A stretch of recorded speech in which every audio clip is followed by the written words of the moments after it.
हम लोग सांस जो लेते हैं उसमें किस तरह से गैसेस अंदर आती हैं हमारे लंग्स में और फिर बाहर जाती हैं, इसके बारे में बात करते हैं। देखिए, जब हम सांस लेते हैं तो जो हवा, जिसे हम एयर कहते हैं, जो कि मिक्सचर है अलग अलग गैसेस का, वो अंदर जाती है हमारी लंग्स में पहुंचती है।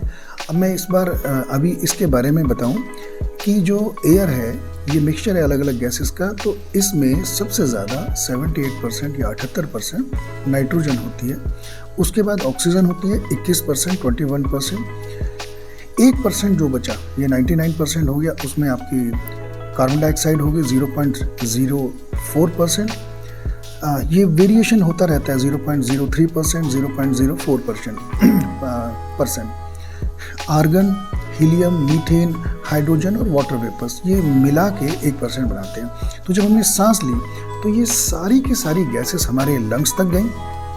वहाँ पे जाने के बाद हमारे शरीर को चाहिए सिर्फ ऑक्सीजन, और बाकी जो गैसेस हैं ये वापस बाहर चली जाती हैं, जिसमें 1% जो मैंने बताया, बाकी सारे water vapour, hydrogen, methane, neon, ये सारी गैसेस बाहर चली जाती हैं।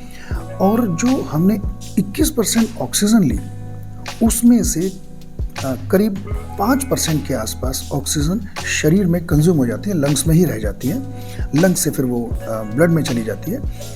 और 21% में करीब 16% ऑक्सीजन वापस निकल जाती है। जो ये अजीब सी बात है कि हमने ऑक्सीजन ली 21%, लेकिन 16% वापस जा रही है।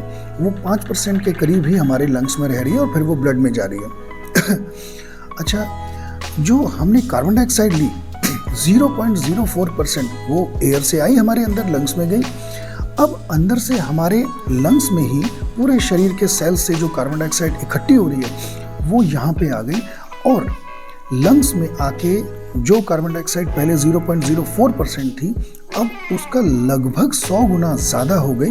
जो हमने रेस्पिरेशन किया उसमें कार्बन डाइऑक्साइड गैस बनती है, वो कार्बन डाइऑक्साइड गैस जो पहले 0.04% थी, अब उसका 100 गुना हो गई, और अब वो 100 गुना बाहर निकलेगी। ऑक्सीजन अब करीब 16% बाहर निकलेगी, 21% आई थी, अब ये 100 गुना ज़्यादा कार्बन डाइऑक्साइड बाहर निकलेगी। तो हम इसको मोटे तौर पे ऐसे कह देते हैं कि भाई हम ऑक्सीजन लेते हैं जबकि हमने करीब 5% ही लिया, और कार्बन डाइऑक्साइड छोड़ते हैं। कार्बन डाइऑक्साइड जितनी ली थी और गई है, इसमें फिर मैं बता दूं 100 गुना का फ़र्क होता है। अच्छा, नाइट्रोजन का क्या हुआ? 78% नाइट्रोजन आई और वो वापस एज इट इज़ बाहर निकल गई।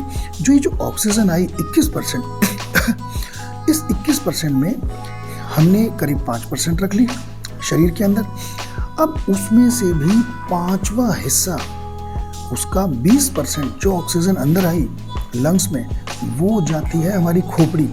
हमारे ब्रेन को चाहिए जितनी ऑक्सीजन हम लेते हैं कुल, उसका 5वां हिस्सा हमारे ब्रेन को फंक्शनिंग अच्छी तरह से करने के लिए चाहिए। बाकी 80% में पूरी बॉडी में काम चलता है, 20% हमारा ब्रेन ले लेता है। एक बात और मैं यहाँ पे बताऊँ, ये जो ऑक्सीजन है कहाँ से आती है? जो हमारे एटमॉस्फेयर में जो हम ऑक्सीजन देखते हैं, ये ऐसा मोटे तौर पे मान लें कि 100% तो पेड़ पौधों से आती है, और 50% समुद्र के अंदर जो अलग अलग तरह के समझ लें कि जो पेड़ पौधे ही हैं, समुद्र के अंदर भी प्लांट्स की स्पीशीज़ होती हैं, उससे आती है।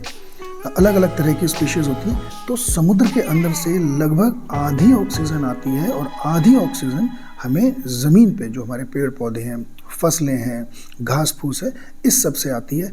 कहीं कहीं पे ऐसा भी है कि 30 से 40% तो पेड़ पौधों से आ रही है ऑक्सीजन, और 60 से 70% जो ऑक्सीजन उस एटमॉस्फेयर में है वो समुद्र से आ रही है। तो ये इसके बारे में था, हमारे सांस के बारे में। आप लोग देखिए कैसा लगे, तो इस बारे में बताइएगा, कमेंट करिएगा और शेयर करिएगा। धन्यवाद।